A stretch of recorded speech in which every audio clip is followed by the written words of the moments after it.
Hello friends, neighbors, and fellow Vedsies. Today is September 8th, and 50 years ago today saw the premiere of Star Trek, a show that would have a profound impact on my life. Not so much the original series, but the series that would follow the original series. But still, the franchise started 50 years ago, and that's pretty cool. And hey, look at me, I'm actually making a timely video about an anniversary of a television show, assuming that this video goes up on the day that I want it to go up, which is by no means a guarantee. But yes, I grew up on episodes of Star Trek The Next Generation and Star Trek Voyager, and a little bit of Star Trek DS9, and my adolescence saw the slow petering out of the Star Trek franchise that was Star Trek Enterprise. And of course 2009 saw the rebooting of the Star Trek franchise with the J.J. Abrams movie, and we just recently had a third movie in that particular series, and there's going to be a new television series on CBS, or so rumor has it. In fact, come to think of it, the 21st century has seen a lot of reboots of franchises from the 20th century. There seems to be a lot of nostalgia for that time period. Last year, of course, saw the beginning of a new Star Wars trilogy, and Rogue One comes out in December of this year, and we're looking forward to that. At least I am. We've seen movies from the newly established cinematic universes of both DC and Marvel. Of course, we're 11 years into the Doctor Who reboot. And earlier this year we even saw a new Harry Potter story, which even though she didn't write it, J.K. Rowling has stated that it is effectively book 8 of the series.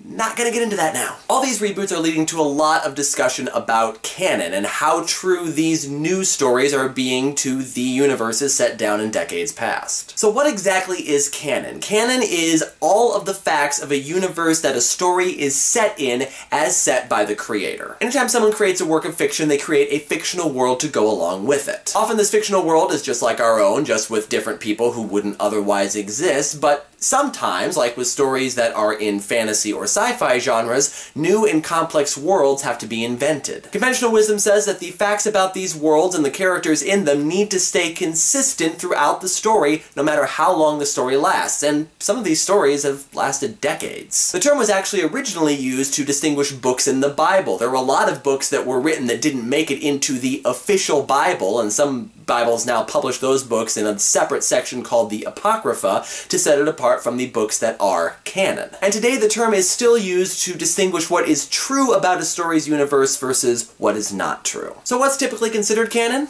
Whatever the creator says is canon. But this isn't always so easy to ascertain because a lot of stories have more than one creator, and it's difficult to know who exactly is in charge of maintaining the canon. More on that in a moment, but very generally speaking, the following three things are usually considered canon. First, anything stated in the original story, whether it be a book, movie, TV show, what have you. For example, Harry Potter was born on July 31st. He attended Hogwarts School of Witchcraft and Wizardry, where he was sorted into the House of Gryffindor. He resembles his father, James, except for his eyes, which look like his mother's, Lily's. Both of his parents were killed by the Dark Lord Voldemort. These are all facts from the canon of the Harry Potter series as stated in the original story.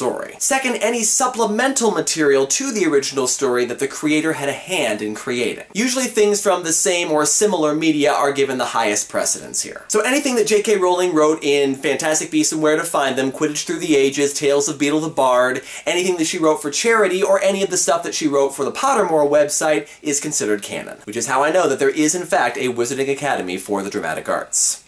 Or WADA. If the original story is a television show, like Buffy the Vampire Slayer, then spin-off shows, like Angel, would also be considered canon for that universe. Lastly, pretty much anything that the creator says about the show outside of the context of the show, like interviews and so on, is also considered canon. J.K. Rowling once stated in a Q&A session that Dumbledore was gay, and even though that's never stated in any of the original books, it's still considered canon because the creator said so. Now, this last one is allowed to be a little bit tenuous, because usually if your only source is the author outside of the context of the story, the information they're providing you probably isn't terribly important to the story itself, and so readers and watchers can just ignore it if they want to. And of course there's the whole books belong to their readers thing, but for the discussion of canon, anything that the author says inside or outside the story is canon. Now this does leave a lot of things out. For example, what about various dates of things that happened during the Harry Potter series? You can figure these things out based on context clues even though it's not explicitly stated in the books. For example, it's never explicitly stated what year Harry Potter starts attending Hogwarts, but because of context clues that are found in the second Harry Potter book, fans have been able to figure out that he did in fact start attending Hogwarts in 1991. And then of course there are things like other adaptations of the stories, like the movies of Harry Potter versus the books of Harry Potter. And usually, if it's a separate medium adapting the story, that medium is a separate canon. So there is a Harry Potter book canon and a Harry Potter movie canon. And finally, of course, we have stories that other people write within a universe, usually in the form of fan fiction. Now, fan fiction is generally considered to not be canon unless they're using elements of canon in their story. However, some creators will allow certain works written within a universe to be published and establish them as canon, much like J.K. Rowling did with Harry Potter and the Cursed Child. But unless the creator directly oversees the creation of these extra stories, they are generally considered to be non-canon. Now, this might make it sound like the things stated in those stories are completely untrue, but this is not always the case. When an author states any fact about a world, he or she also implicitly states a lot of facts that are not true about the world. So if Harry Potter was born on July 31st, that means he couldn't have been born on any of the other 364 days of the year. 365 in leap year. So saying that Harry Potter was born on October 9th, for example, isn't just non-canon, it's just completely contradictory to the established canon. But non-canon isn't necessarily untrue or contradictory to established canon, it just hasn't been officially confirmed by the creator as canon. Now, this is an important distinction to make, because a writer can't create everything about a world. There are going to be gaps in our knowledge, and this is where fanfiction comes in to fill in some of those gaps. And things that aren't canon at one time can later be confirmed as canon. So in between book 6 and book 7 of the Harry Potter series, if you were making all sorts of predictions about who was going to die in book 7, as a lot of people were doing, those things could not be confirmed as canon until Book 7 came out. Even if they were actually true, they were not canon until the publication of the book. It's like Schrodinger's cat.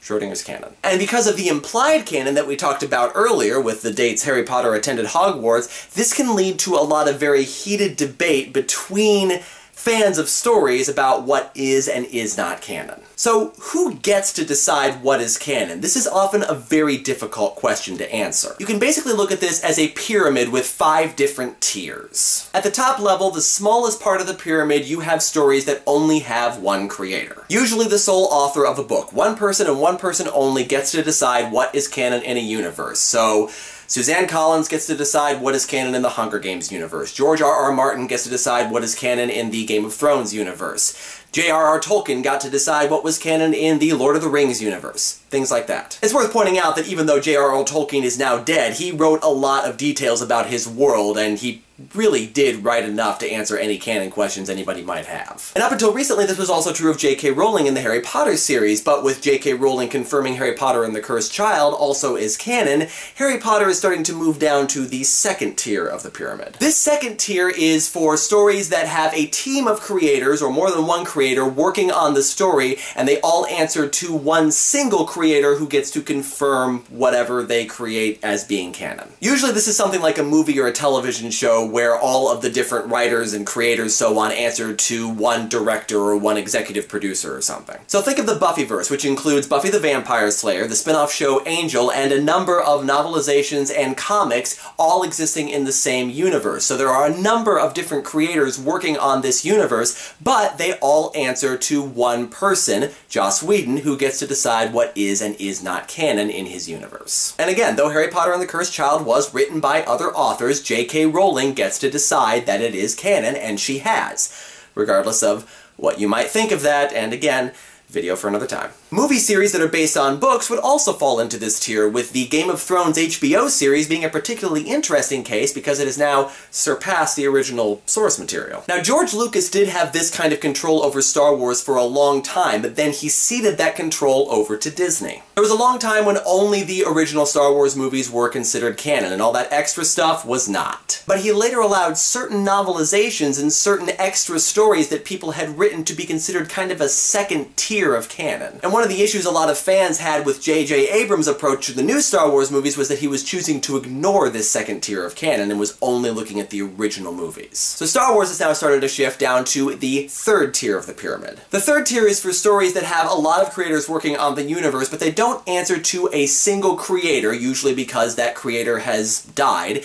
and instead they sort of answer to a shared understanding of what the universe should be. For this level, think of the Star Trek universe. Star Star Trek was originally created by Gene Roddenberry, and he created a very, very detailed universe for his stories to take place in. It's very encyclopedic in nature. In fact, they actually published an encyclopedia, which I may or may not have really, really wanted for Christmas one year.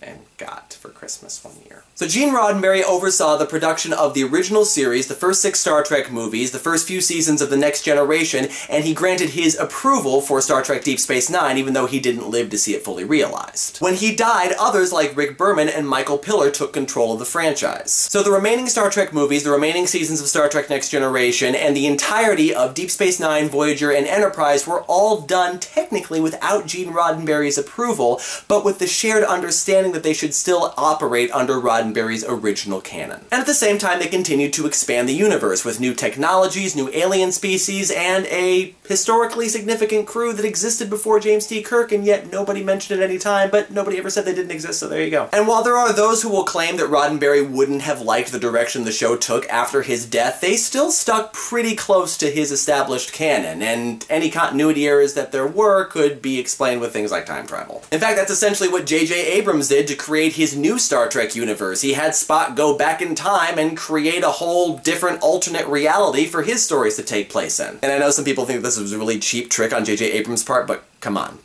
Enterprise did this all the time. Now, Star Trek is also an interesting example because of the vast number of novelizations that exist within this universe. The Star Trek creators have a pretty open policy when it comes to novelizations in the Star Trek universe, and for a long time, the canon policy was pretty simple. If it's in any of the original movies or television shows, it's canon. If it's not, it isn't. So, novels, comics, video games, and the Star Trek animated series were technically not considered canon. But with all that material, it's hard to stay entirely consistent on that, and the policy has widened quite a bit, and Star Trek has also started to descend down to the next level of the pyramid. Now, the 4th level of the pyramid is kind of a weird one, because the 4th level is for stories that have a number of creators working on them, but the original creators are so far removed from the creation that it's hard to say that there's one single creator or even one single vision guiding the canon of this story, and yet a canon does seem to exist in some weird way. And of course, I am now talking about the hot mess that is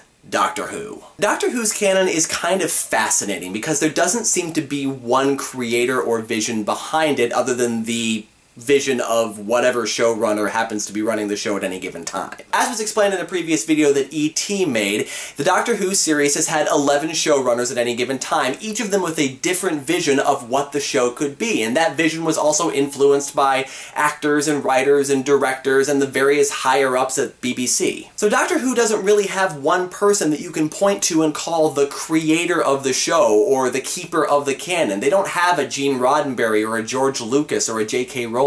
I mean, yes, Verity Lambert was the original showrunner, and she did essentially create the show, but when she left, she basically just said, do with this whatever you want. And the show back when Verity Lambert was running it was a completely different show from what it is today. And many, if not most, of the things that are considered iconic about Doctor Who were invented after Verity Lambert's departure. The fact is that the very nature of this show is mysterious and open-ended and endlessly changing. Not only is the main character a time traveler who can create all sorts of different alternate timelines to explain continuity gaffes and whatnot, but as was stated fairly recently, but has been implied throughout the entirety of the show's run, the Doctor lies. The Doctor, by design, doesn't reveal everything about himself ever. And the show has been around and changed so much that you can pretty much find a precedent for just about everything somewhere. I mean, hell, the whole concept of regeneration came about because they said, well, no one ever said he couldn't regenerate. That's how Moffat was able to introduce a new regeneration between Doctors 8 and 9. We never saw the regeneration from Doctor 8 to Doctor 9, and they never said that there wasn't a Doctor between 8 and 9, and the Doctor lies. So, there you go. And yet, there is an established canon. There are certain facts about this show that you can't mess with, like the fact that the Doctor has 2 hearts, or the fact that he only gets 12 regenerations. So, who is maintaining this canon? Doctor Who has a lot of different stories across a lot of different mediums, and there really doesn't seem to be any kind of canon policy whatsoever, and Russell T Davies at least doesn't seem to think that there should be one. But Davies also said something else that I think points the way to who is maintaining this canon. He said regarding the fact that the Doctor only has 12 regenerations, that this is so firmly ingrained in the consciousness of the fans that they really can't change it. So it would seem that the people who are maintaining the canon of Doctor Who are the fans of Doctor Who. If something is universally accepted by the fans as canon, it's canon. If it's not, it isn't. So there is a canon, but a very, very loose one, and anyone who tells you that they know absolutely everything about Doctor Who's canon is either lying or severely misguided.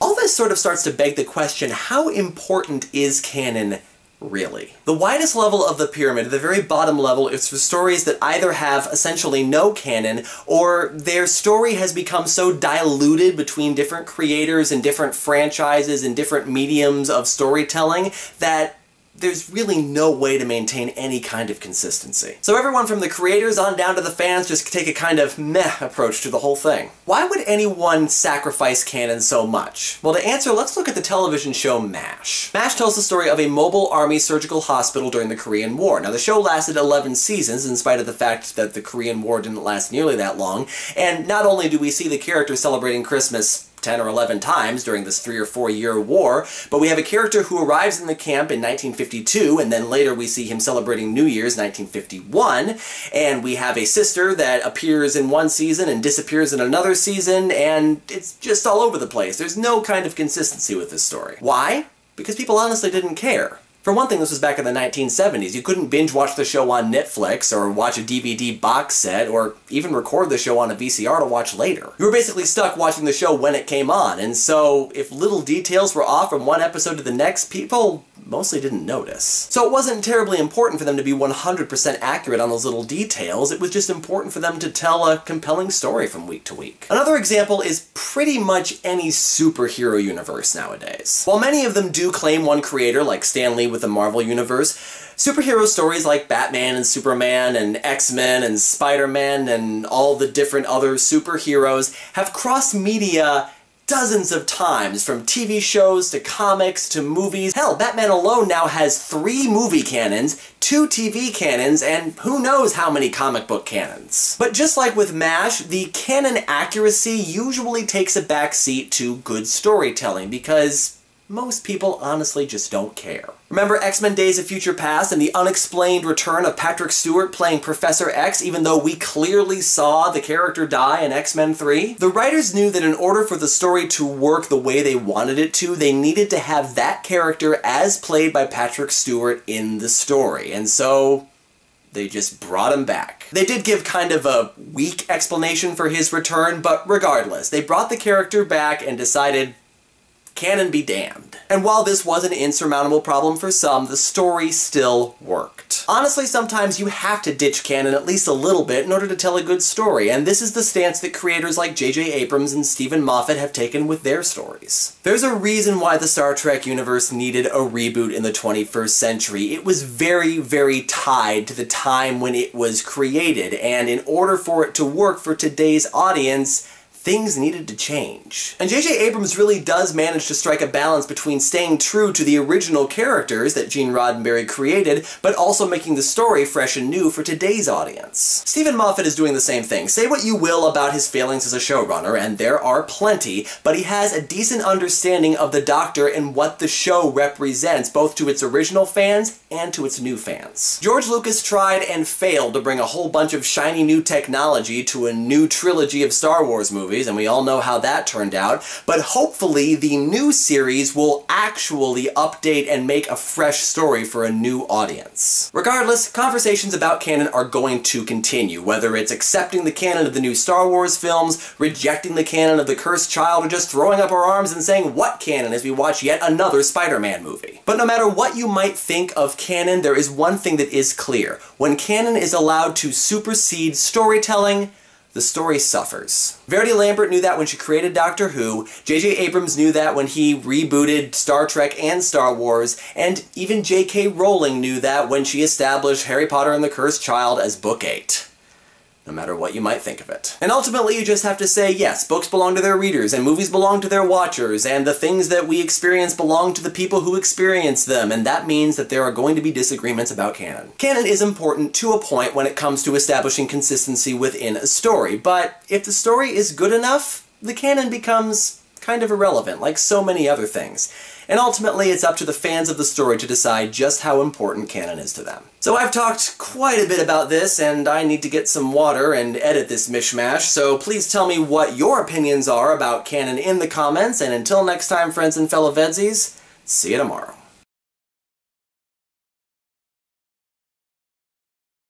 Well, we all know how much you love your puzzle pieces. Hey, shut up, you like them too. Hey, I just finished up. Oh, cool. I'll go check it out in a minute.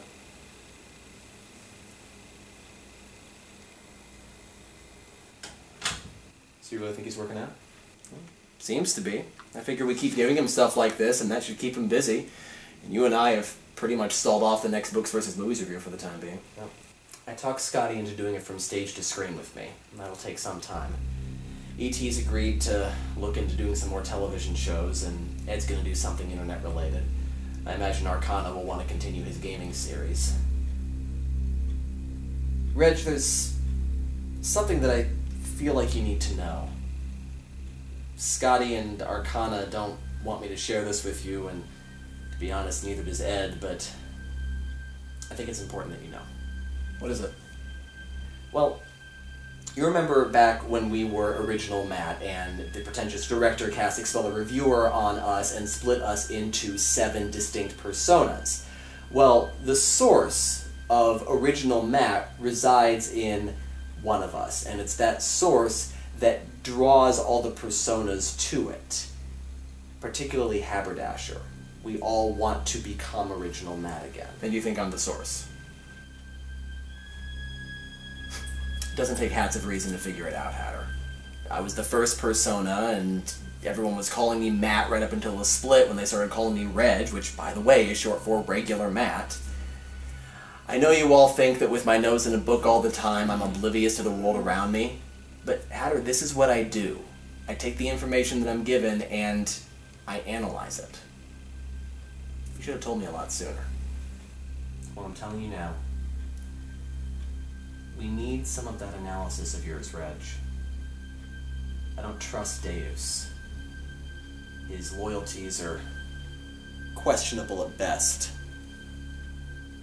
I want to stay one step ahead of him.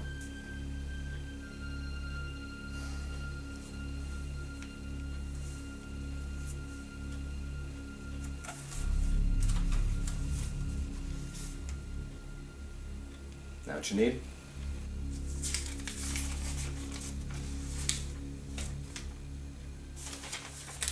Thanks. It's what I do.